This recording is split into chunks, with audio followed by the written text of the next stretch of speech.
Game 7 in the NBA, Mavericks Clippers for the right to advance. Here we go, and it was Luka Doncic. What a series Luka had. Late in the first, you can't stop him. This is Nicholas Batum working on him defensively. That's a three. Next possession, it's Rajon Rondo. That's another three for Doncic. Second quarter, Mavericks down by 5, being guarded by Terrence Mann. There's no good matchup. Doncic had 29 in the first half, but the Mavericks were down by 8 to the third quarter. We're tied at 81. Kawhi Leonard in the corner. He would not allow his team to go out in Game 6, and he had 28 in Game 7. Next possession, Clippers swinging it around, and the ball will tend to find the open man, and that man, more often than not, was Marcus Morris. He had 7 threes in the ball game. Here comes another off a feed from Kawhi. On the offensive side, looking for Morris. The Clippers finished the third on a 24-4 run, and they were feeling it in Los Angeles. Oh, the home team finally going to win. Steve Ballmer doing a little dance. Luka Doncic not feeling good. 2 minutes to go. Mavs down 10. Doncic not giving up. He averaged 35 and 10 for the series. 46 points in Game 7, but it wasn't enough. The Clippers had too much. Reggie Jackson knocks it down. Kawhi, the 28, plus the 10 boards, the 9 assists. Clippers make 23s, and they advance 126-111. They will take on Utah in round 2, and right now, our friends at Caesars Sportsbook see the Jazz as slight favorites. Currently minus 145, the Clippers are plus 125. However, our analytics love Utah, giving the Jazz a 70% chance to make the Western Conference Finals. That was one game yesterday. How about the other? From Game 7 to Game 1. Joel Embiid back in the lineup with the torn meniscus. Sixers hosting the Hawks, and that means Trae Young. Oh, what a night Trae Young had. It was actually the afternoon, but you get the point. Late first quarter, knocking that one down for 3. Second quarter, the Hawks are up by 20. And if he finds any space, he makes you pay. The step back 3, and he was feeling it. 40 seconds to go in the half. Hawks are up by 18.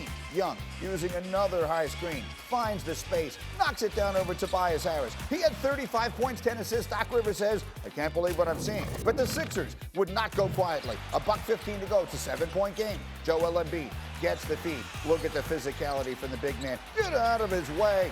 Puts it up and good, only down by 5. Next possession, Embiid, again, working hard inside. 39 points for Embiid. Wanted the call there, doesn't get it, so it's a 3-point game. Under 15 seconds to go. Hawks up by 4, they need a steal. They get a steal. Ben Simmons, uncontested. It's a 2-point game. 10.5 seconds to go. They need another turnover. Can they find it?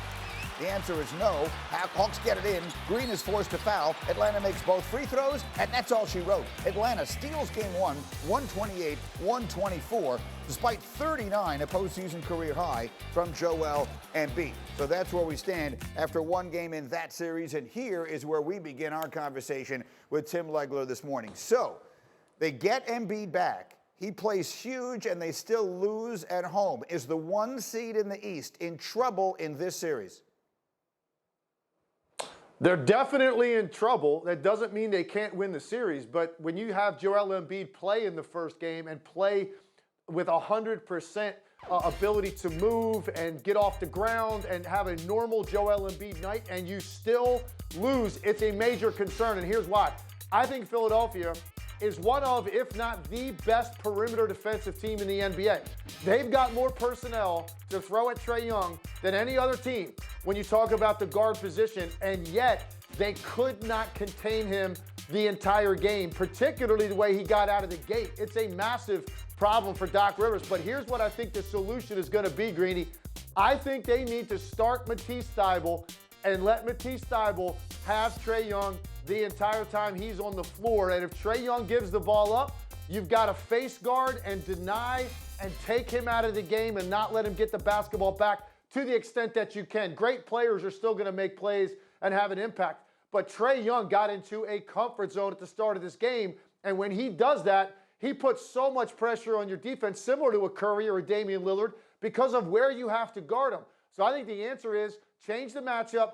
You have to have more minutes with Thybulle on him. If that means you start him and Danny Green comes off the bench, so be it. Because Danny Green had absolutely no answer for Trae Young, and that's going to be the key to the series. So I think Philadelphia will still and can still win the series, but there's no doubt the level of concern has been significantly raised. All right, so the Nets and the Hawks have one-game leads in the East. Out west, with the Lakers out and the Clippers advancing, round 2 begins tonight. In your mind, right now, who is the team to beat in the Western Conference? I don't hedge, Greeny, but I'm telling you right now, it's a toss-up. I could sit here and make a great argument for any 4 of these teams. I don't think necessarily it's the Clippers. I think people are going to now go there because of the talent with Kawhi and Paul George, and they got by a Dallas team. Here's the thing. Dallas is a team that's got some serious limitations. They're not a very good defensive team. They don't have a lot of answers in terms of offense creation outside of Luka Doncic. So for the Clippers to take 7 games to get by a flawed Dallas Mavericks team, even with a superstar on it, I think people are going to start to get a little bit ahead of themselves when you start to take a look at the rest of the West. Are you going to forget what you watched all year out of the Utah Jazz and the Phoenix Suns? I do not think it's clear-cut. And if I had to go lay money on it today, I actually probably would split it between Utah and Phoenix. I think those 2 teams have been the best teams in the Western Conference for a reason. They're the 1 and 2 seeds. They don't really have holes, and I think they've gotten a lot more confidence with what they had to go through in the first round. And I think either of those teams right now, a little bit more complete than what you're going to get out of the Clippers. So even though Kawhi Leonard can win a game, win a series practically by himself, and if he goes into that autopilot mode the way he did at the end of this series or the way he did when he led Toronto to a championship, the Clippers will be in the finals. But I do not think by any means it's a foregone conclusion. Thanks for watching ESPN on YouTube. For live streaming sports and premium content, subscribe to ESPN+.